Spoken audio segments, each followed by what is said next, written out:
Oh, so I'm going to share some random thoughts with you. There we go. I'm on the back porch.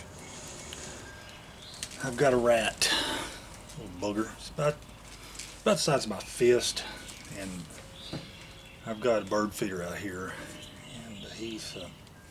I stepped out of the back porch to set all this up. He took off running. He's living under. I've got a little flower garden in a circle around my tree, and the tree's hollow, and he's in there.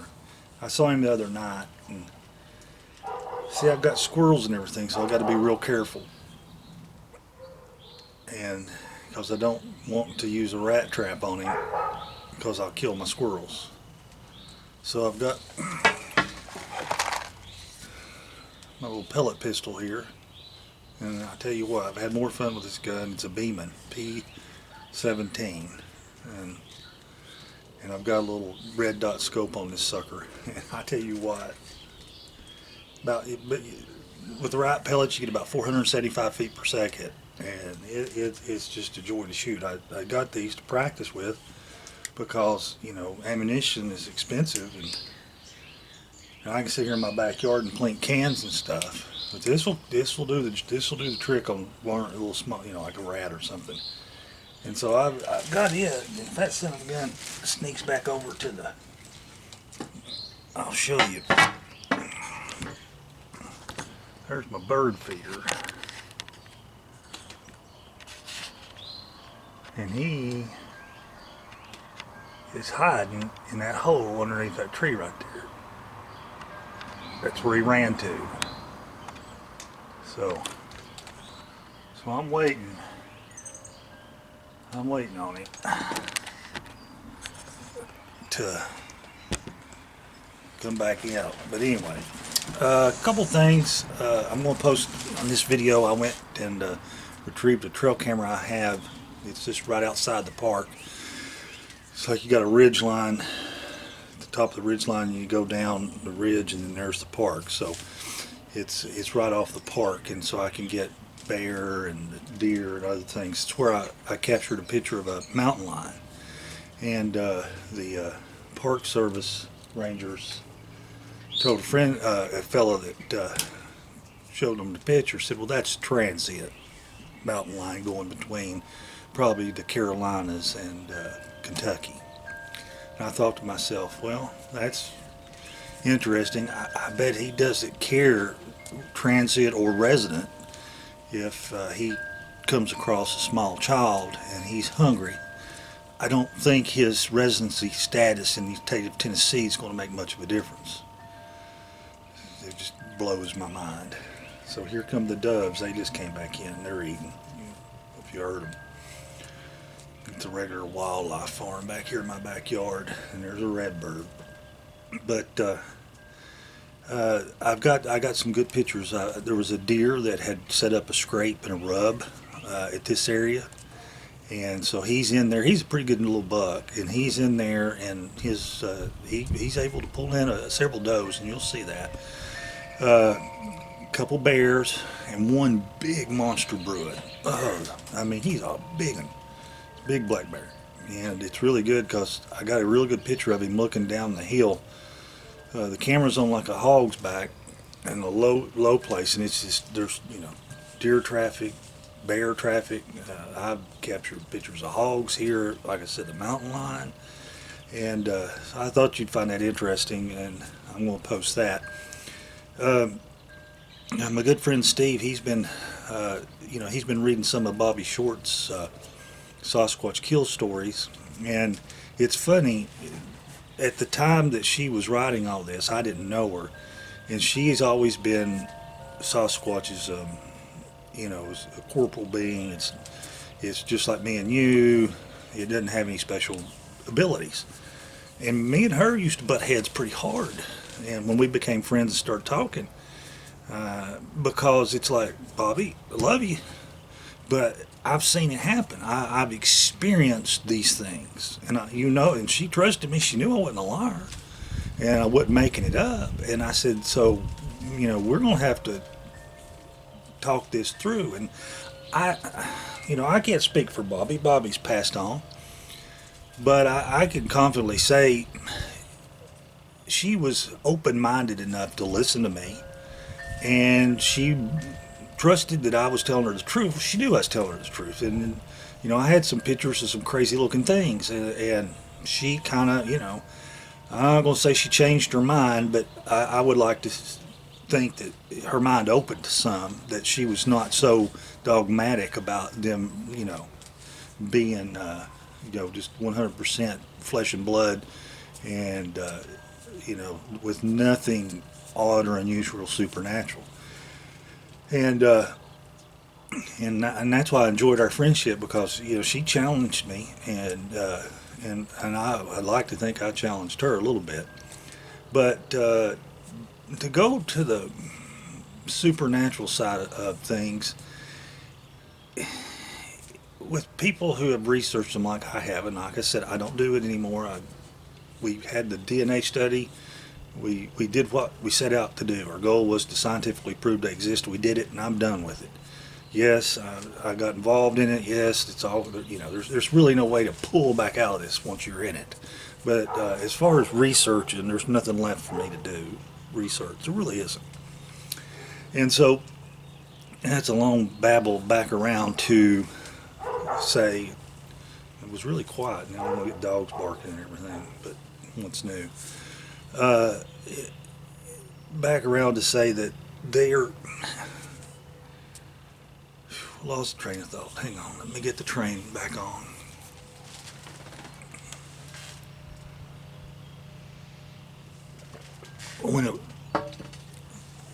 When a researcher, and this happens every time, anybody I've ever talked to, spoken to that's done this seriously, has really focused in and, quote, looked into the subject, it always goes from, okay, I'm seeing some sign, I found a footprint, to it gets weird, and then it gets strange, and then it gets crazy.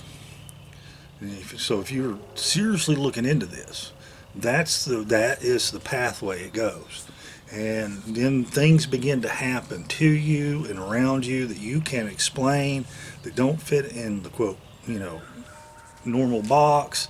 And most people make a choice. You either accept it and are open-minded about what's happening and are curious about it, or you're closed-minded and say these things are real living beings. They don't, the supernatural stuff, it happens, but they ignore it.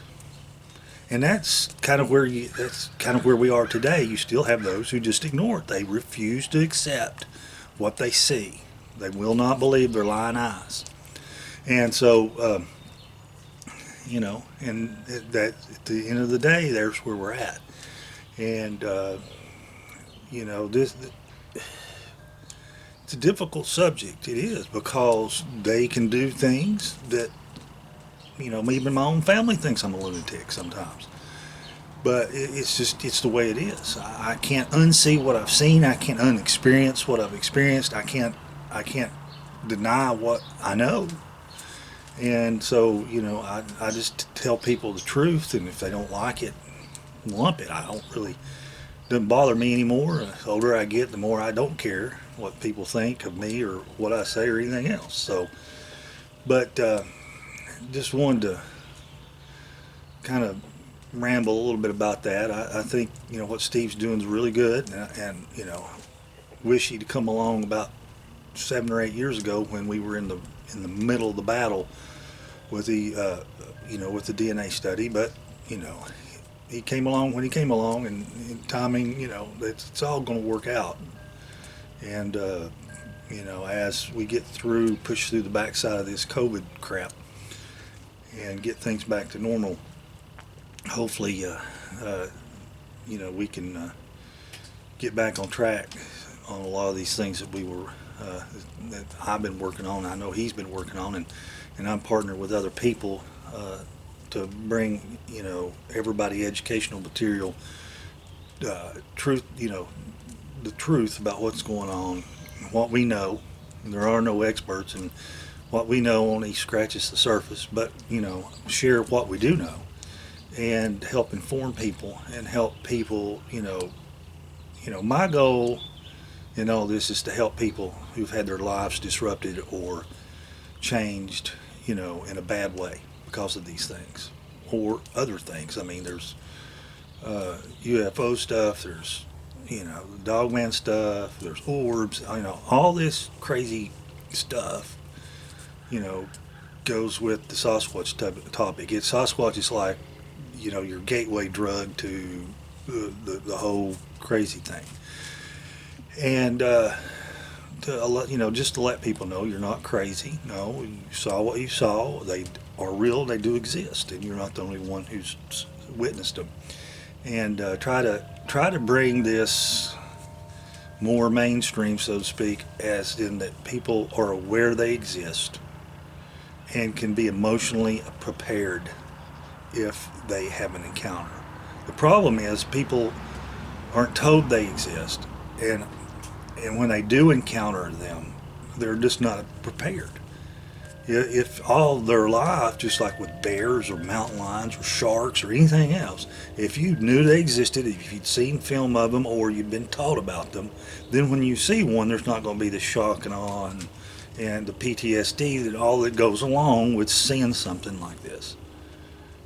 Because your brain will be aware it exists, and though people who have shark attacks or people who are attacked by a mountain lion, yes, they do have trauma, and they do have to deal with PTSD or some emotional issues with that attack, but they know they existed to begin with. They knew there was a risk, and that when your brain has that, when you know that, then it's though it's still tragic, and you still were wounded or hurt or whatever.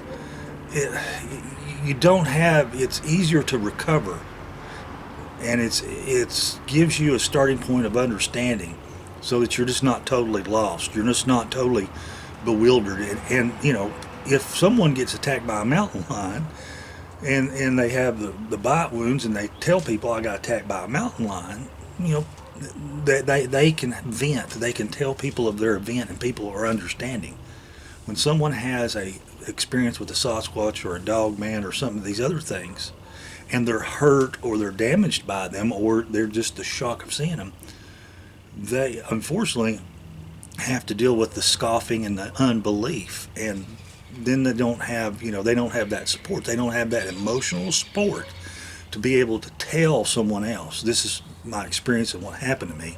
Because the person, you're crazy. There wasn't no Sasquatch. It didn't scream and yell at you. It didn't throw a rock at you. You're just making that up. And you can see how destructive and damaging that can be to someone's psyche and to the recovery process, the natural recovery process that one goes through when they've had one of these traumatic experiences. You just kind of short circuit the whole process. So that's the goal, is to, we can't stop things from happening to people, but we can prepare them and educate them. And so if, God forbid, something does happen, at least they have a frame of reference, and they have a support system, and people will be there for them, will believe them, and they don't have to deal with the scoffing, oh, you're just crazy, you're making it up, stop this, you didn't see that. And that just really makes the recovery and the healing process and the coping process. It's kind of like what our soldiers dealt with in Vietnam, and when because people rejected the war, and it came back on them, and so no one wanted to hear their war stories. No one wanted to listen and be part of that healing process. And it's war is totally different than seeing a Sasquatch. It's the same. It's still in the same vein of in order to heal emotionally, in order to cope with one of these a sighting or an event, when people acknowledge you, when people understand you, when people accept what you've what you witnessed, your experienced is real, then that process, the recovery process, is healthy, and you can get through it and get over it.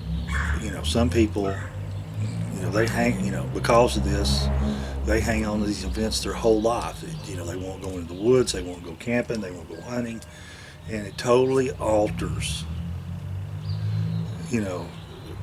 them as a human being. And so we're trying to, the bottom line is to help people, to educate people, and try to be there for those that, have experienced these things and other things. So that's my rant. And like I said, with this video, I'll have that. There's some really good, there's still captures. There's some really good, I just had the thing doing the 3 pictures. And so there's some good wildlife photos coming up. And I worked on sketching the blue Sasquatch that I captured a few years back. It's been 7 or 8 years, I guess. And this thing came up behind me as I was walking off a hill, and it's blue.